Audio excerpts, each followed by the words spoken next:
بسم اللہ الرحمن الرحیم۔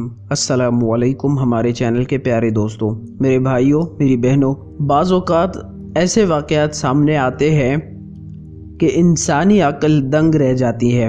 یہ کہا جاتا ہے کہ 3000 سال پرانی ممی کے حلق سے ایک آواز سنائی دی ہے، اور یہ آواز ایسی عجیب آواز تھی جس نے ماہرین کو بھی حیران کر کے رکھ دیا ہے کہ یہ کیسی آواز تھی۔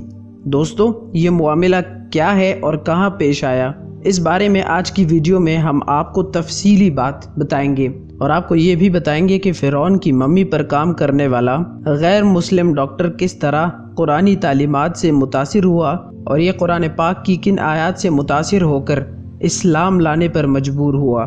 سب سے پہلے تو آپ کو اس معجزے کے بارے میں بتاتا ہوں جو کہ فرعون کے لاش کی طرح کی ہی ایک ممی کے حوالے سے ہے، اور اس کے بارے میں یہ کہا جا رہا ہے کہ یہ ایک راہب کی ممی ہے۔ یہ معجزہ حال ہی میں سامنے آیا ہے، اور یہ ممی بھی 3000 سال پرانی بتائی جا رہی ہے۔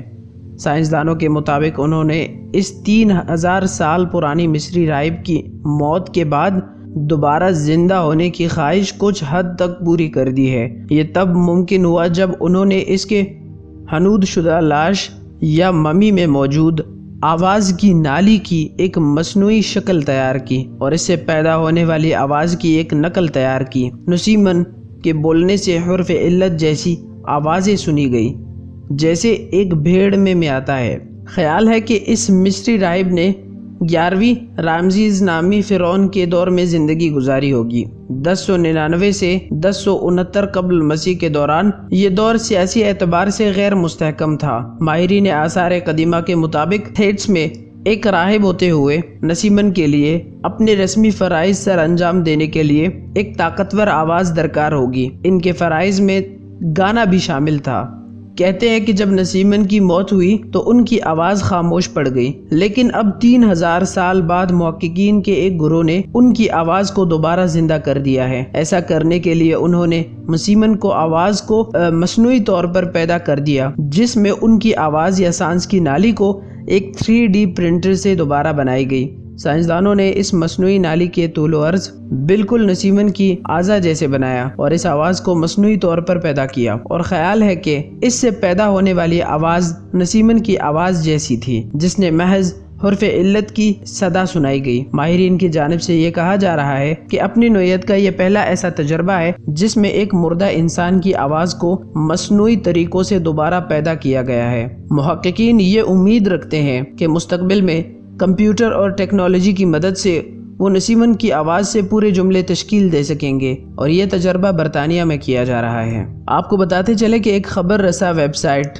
کی معلومات کے مطابق فرعون کی لاش 1235 قبل مسیح میں سمندر میں ڈوبی ہوئی تھی۔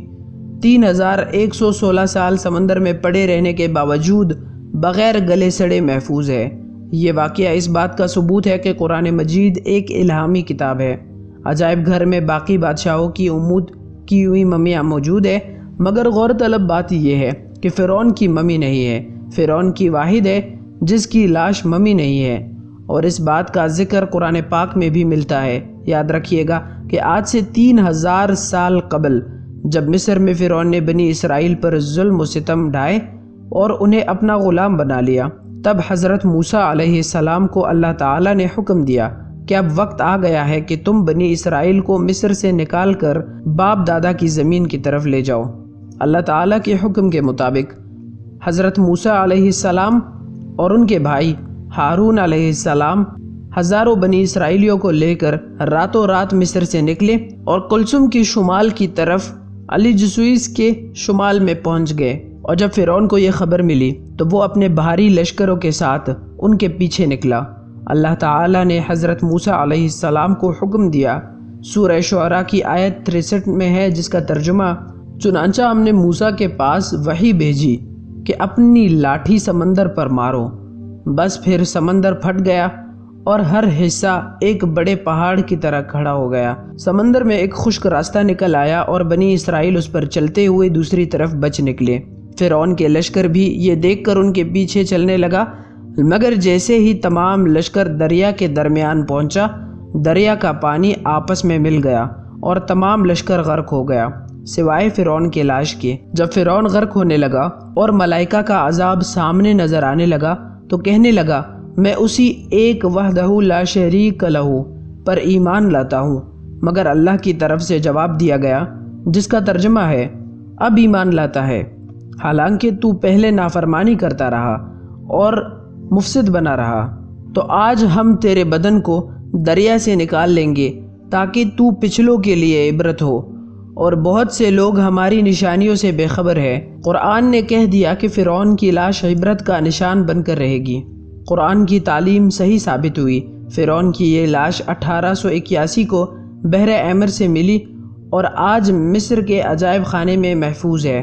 فرعون نے خدا ہونے کا دعویٰ کیا اور اللہ تعالیٰ نے اسے غرق کر کے اس کی لاش کو نشان عبرت بنا دیا۔ آئیے اب آپ کو اس غیر مسلم واقعے کے بارے میں بتاتے ہیں کہ وہ فرعون کی لاش پر تحقیق کے دوران قرآن سے کیسے متاثر ہوا اور کس بات نے اسے اسلام قبول کرنے پر مجبور کیا۔ یاد رکھیے گا کہ 1898 میں مصر میں پرانے مقبرے دریافت ہوئے تھے جس میں فرعون سمیت دیگر بادشاہوں کی غنود شدہ لاشیں بھی دریافت ہوئی، اور اس سے پہلے فرعون کے لاش کے بارے میں کوئی بھی نہیں جانتا تھا، اور ایسے اللہ تعالیٰ کی بیان کردہ نشانیاں دنیا والوں کے سامنے آئی۔ اس دریافت کے 63 سال بعد 1981 میں جب فرعون کی ممی خراب ہونے لگی تو مصری حکومت نے فرانس سے درخواست کی کہ فرعون کی ممی کو خراب ہونے سے بچائے اور اس کی موت کی اصل وجہ دریافت کرائے۔ فرعون کی لاش مصر سے فرانس لائی گئی اور ماہرین ڈاکٹرز نے، جس کے سربراہ مورس بقائل تھے، مختلف ٹیسٹ کیے۔ پتہ یہ چلا کہ فرعون کی لاش پر سمندری نمک کے ذرات تھے، جو اس بات کا واضح ثبوت ہے کہ اس کی موت سمندر میں ہوئی۔ جب ڈاکٹر مورس بقائل کو یہ بتایا گیا کہ مسلمانوں کے مقدس کتاب میں یہ لکھا ہوا ہے کہ فرعون کو غرق کر کے اس کی لاش کو عبرت کے لیے محفوظ کر دیا گیا، یہ سن کر ڈاکٹر حیران ہوئے اور حقیقت جاننے کے لیے مسلمان سائنسدانوں سے رجوع کیا۔ انہیں سورہ یونس کی آیت نمبر 90 اور 92 پڑھ کر سنائی گئی۔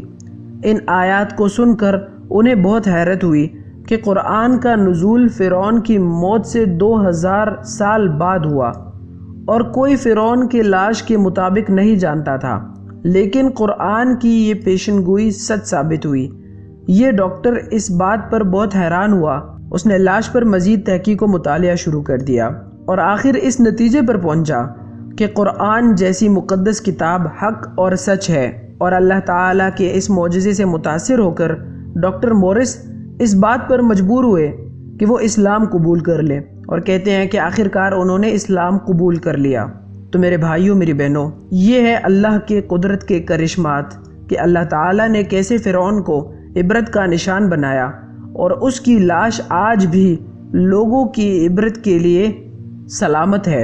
اللہ تعالیٰ کی ان نشانیوں میں جس نے بھی غور و تفکر کیا اور ان نشانیوں تک پہنچنے کی کوشش کی ہے، اس نے ہمیشہ ان نشانیوں کو حق اور سچ پایا ہے، کیونکہ اللہ تعالیٰ کی اس کتاب میں بیان کردہ ایک ایک بات حق اور سچ ہے۔ اس کائنات میں اگر انسان غور اور فکر کرے تو انسان کو ہر طرف اللہ تعالیٰ کے معجزات اور کرشمات نظر آئیں گے، اور اس کے علاوہ اللہ تعالیٰ نے قرآن پاک میں گزری ہوئی قوموں کے جو واقعات بیان کیے ہیں، ان واقعات میں بھی اللہ تعالیٰ کی مختلف نشانیاں موجود ہیں۔